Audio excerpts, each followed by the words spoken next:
Gecenin rengi gözlerimde donup, köhne hatireler yaddaşımda yanıp, uzak sahillerden ses gelir mene. Ruhum bu şehirde çoktan dayanır.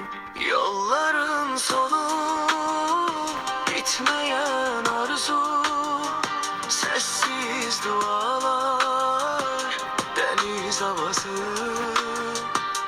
Uçur bu ruhum ulduzlara teref.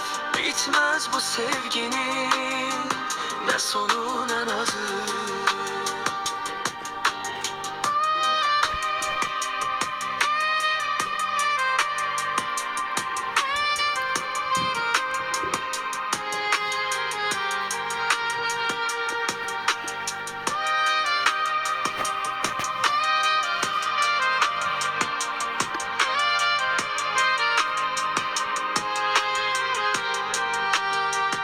Zamanda yer an her an bir hayal, kalbimde gizlenir bir sual.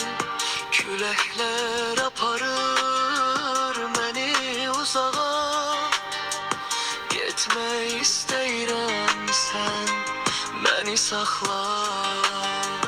Yolların sara bitmeyen arzu, sessiz dualar, deniz havası. Uçur bu ruhum ulduzlara teref. Bitmez bu sevginin ne sonu ne nazı.